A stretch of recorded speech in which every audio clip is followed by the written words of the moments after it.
I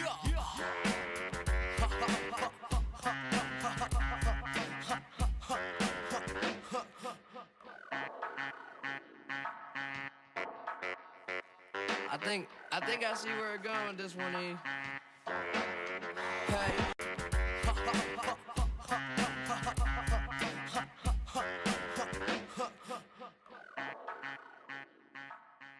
Now, as thou love me, let me see this letter. Good Master Fabian, grant me another request. Anything. Do not ask to see this letter. Belong you to the Lady Olivia? Aye, sir, we are some of her trappings. I know thee well. How dost thou, my good fellow? Truly, sir, the better for my foes and the worse for my friends. Just the contrary, the better for thy friends. No, sir, the worse. How can that be? Marry, sir, they praise me and make an ass of me. Now my foes tell me plainly I am an ass, so that by my foes, sir, I profit in the knowledge of myself, and by my friends I am abused. So that conclusions to be as kisses, if your 4 negatives make 2 affirmatives, why then the worse for my friends, and the better for my foes. Why, this is excellent. By my troth, sir, no, though it please you to be one of my friends. Thou shalt not be the worse for me. There is gold. But that it would be double dealing, sir. I would you could make it another. Oh, you give me ill counsel. Put your grace in your pocket, sir, for this once, and let your flesh and blood obey it. Well, I will be so much a sinner to be a double dealer. There's another. Primo secundo tertio. It is a good play, and the old saying is the third pays for all. The triplex, sir, is a good tripping measure, or the bells of St. Bennet, sir, may put you in mind. 1, 2, 3. You can fool no more money out of me at this throw. If you will let your lady know, I am here to speak with her, and bring her along with you. It may awake my bounty further. Marry, sir, lullaby to your bounty till I come again. I go, sir, but I would not have you to think that my desire of having is the sin of covetousness. But as you say, sir, let your bounty take a nap. I will awake it anon. Here comes the man, sir, that did rescue me. That face of his I do remember well, yet when I saw it last, it was besmeared, as black as Vulcan in the smoke of war. As bobbling vessel was he captain of, for shallow draught and bulk unprizable, with which such seafoam grapple did he make, with the most noble bottom of our fleet. That very envy in the tongue of loss, cried fame and honor on him, what's the matter? Orsino, this is that Antonio that took the phoenix and her fraught from Candy, and this is he that did the tiger board when your young nephew Titus lost his leg. Here in the streets, desperate of shame and state, in private brabble did we all apprehend him. He did me kindness, sir, drew on my side, but in conclusion put strange speech upon me. I know not what 'twas but distraction. Notable pirate, thou saltwater thief, what foolish boldness brought thee to their mercies, whom thou in terms so bloody and so dear hast made thine enemies? Orsino, noble sir, be pleased that I shake off these names you give me. Antonio never yet was thief or pirate, though I confess on basin ground enough, Orsino's enemy. A witchcraft drew me hither, that most ingrateful boy there, by your side, from the rude seas enraged and foamy mouth did I redeem. A wreck past hope he was, his life I gave him, and did thereto add my love without retention or restraint. All his in dedication. For his sake did I expose myself, pure for his love, into the danger of this adverse town. Drew to defend him when he was beset, where being apprehended his false cunning, not meaning to partake with me in danger, taught him to face me out of his acquaintance, and grew a 20 years removed thing, while one would wink, denied me my own purse, which I had recommended to his use not half an hour before. How can this be? When came he to this town? Today, my lord, and for 3 months before, no interim, not a minute's vacancy, both day and night did we keep company. Here comes the Countess, now heaven walks on earth. But for thee, fellow, thy words are madness. 3 months this youth hath tended upon me, but more of that anon, take him aside. What would my lord, but that he may not hear, wherein Olivia may seem serviceable? Cesario, you do not keep promise with me. Madam! Gracious Olivia! What do you say, Cesario? Good, my lord. My lord would speak, my duty hushes me. If it be aught to the old tune, my lord, it is as fast and wholesome to mine ear as howling after music. Still so cruel. Still so constant, lord.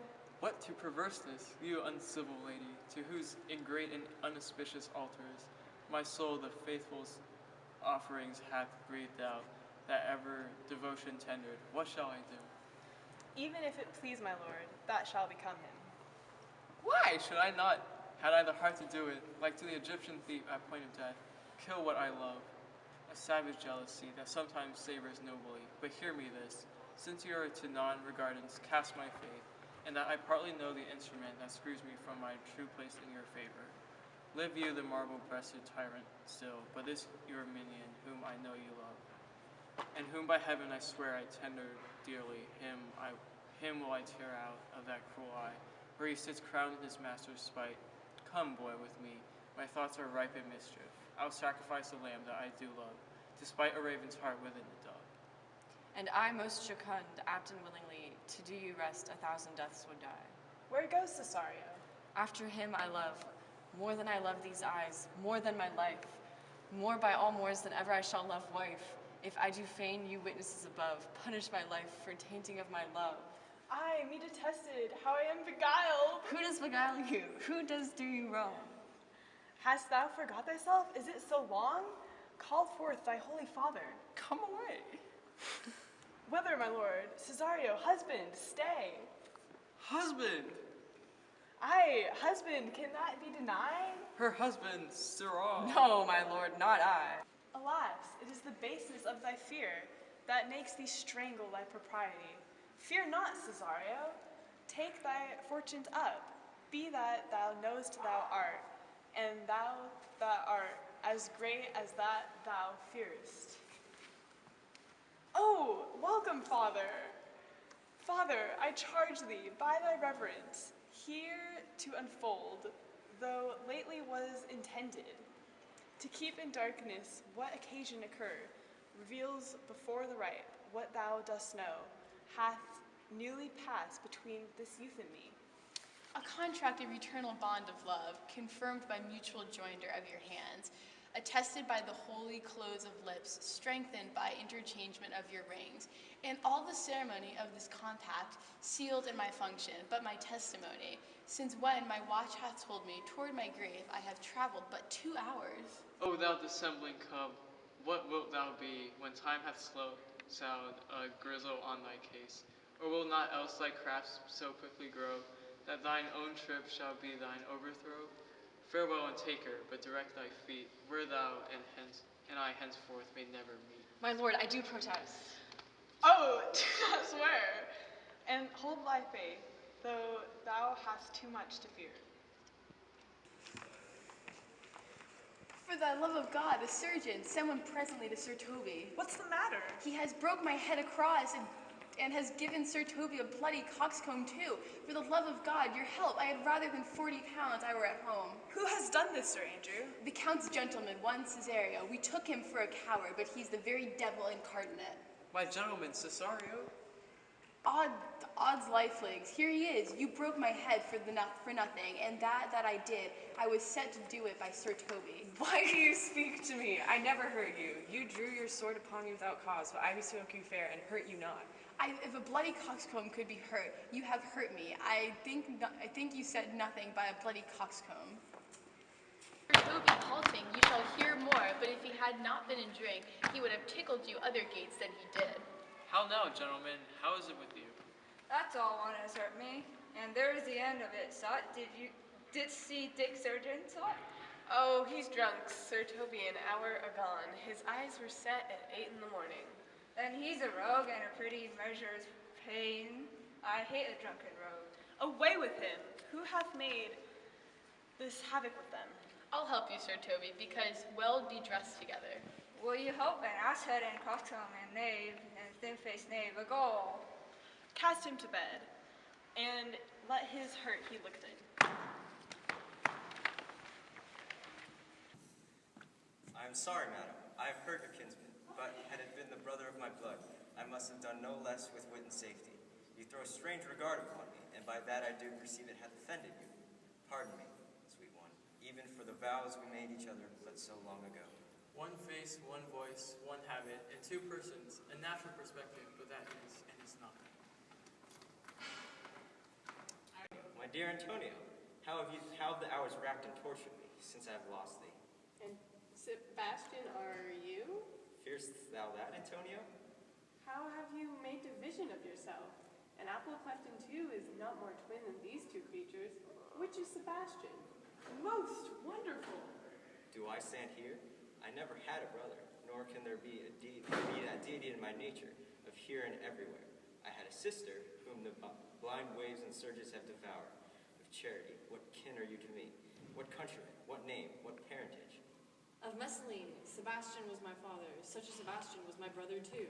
So when he suited to his watery tomb, if spirits can assume both form and suit, you come to fright us. A spirit I am indeed, but am in that dimension grossly clad, which from a womb I did participate. Were you a woman, as the rest goes even, I should my tears let fall upon your cheek, and say, thrice welcome, drowned violet. My father had a mole upon his brow. And so had mine. And died that day when Viola from her birth had numbered 13 years? Oh, that record is live in my soul. He finished indeed his mortal act that day that made my sister 13 years. If nothing lets to make us happy both, but this my masculine usurped attire, do not embrace me till each circumstance of place, time, fortune, do cohere and jump, that I am Viola, which to confirm, I'll bring you to a captain in this town, where lie my maiden weeds, by whose gentle help I was preserved to serve this noble count. All the occurrence of my fortune since hath been between this lady and this lord. So comes it, lady, you have been mistook, but nature to her bias drew in that. You would have been contracted to a maid, nor are you therein, but my life deceived, you are betrothed but to a maid and a man. Be not amazed, right noble in his blood. If this be so, as yet the glass seems true, I shall have share in this most happy wreck. Boy, thou hast said to me 1,000 times, thou never shouldst love woman like to me. And all those sayings will I overswear, and those swearings keep as true in soul as doth that orbed continent in the fire that severs day from night. Give me thy hand, and let me see thee in thy woman's weeds. The captain that did bring me first on shore hath my maid's garments. He upon some action is now in durance, at Malvolio's suit, a gentleman and follower of my ladies.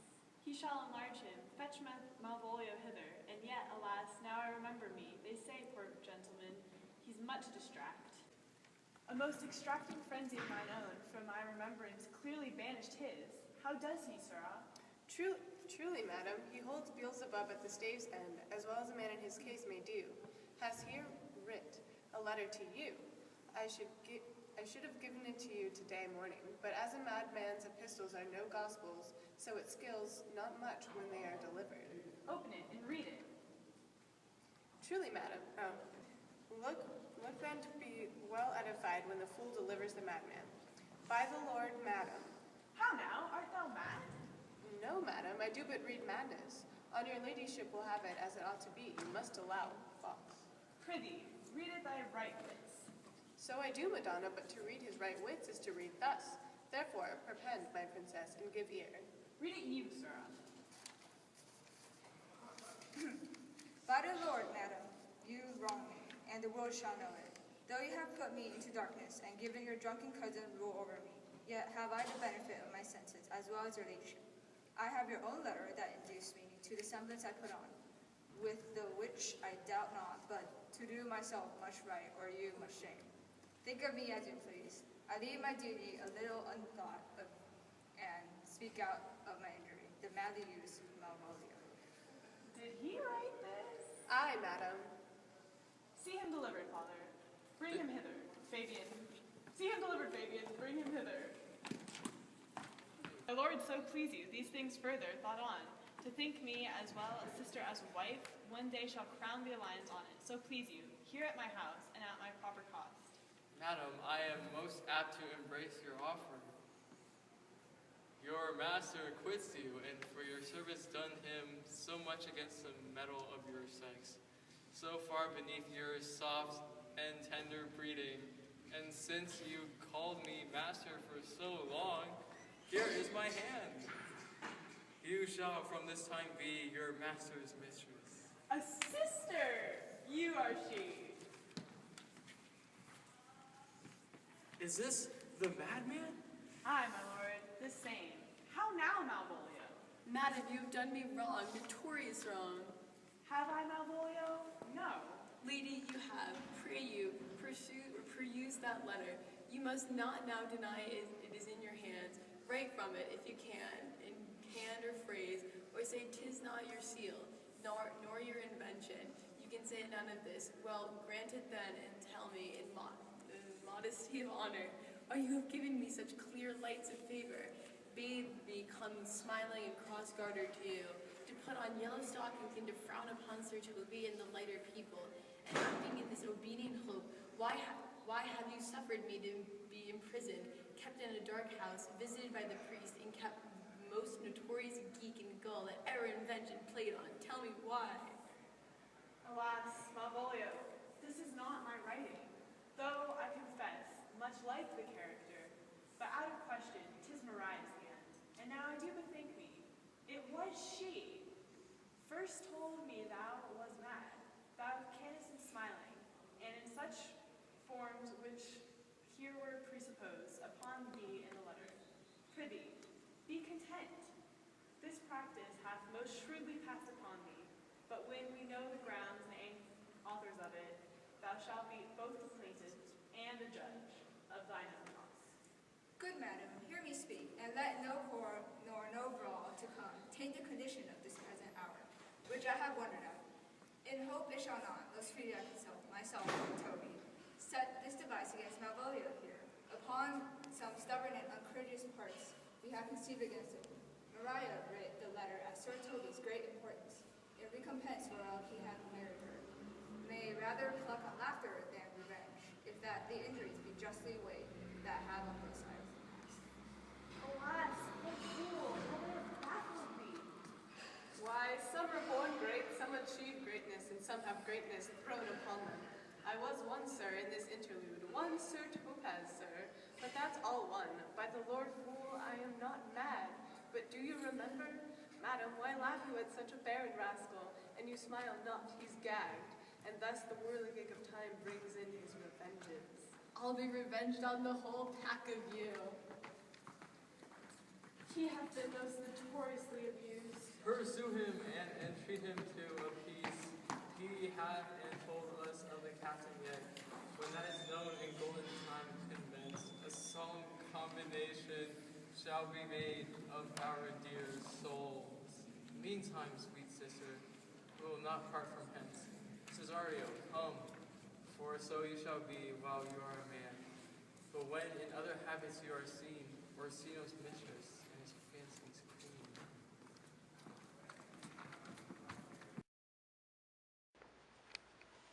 When that I was and a tiny little boy, with hey-ho, the wind and the rain, a foolish thing was but a toy, for the rain, it raineth every day. But when I came to man's estate, with hey-ho, the wind and the rain, 'gainst knaves and thieves men shut their gate, for the rain, it raineth every day. But when I came alas to wife, with hey-ho, the wind and the rain, by swaggering could I never thrive, for the rain, it raineth every day. But when I came unto my beds, with hey-ho, the wind and the rain, with toss-pot still and drunken heads, for the rain, it raineth every day. A great while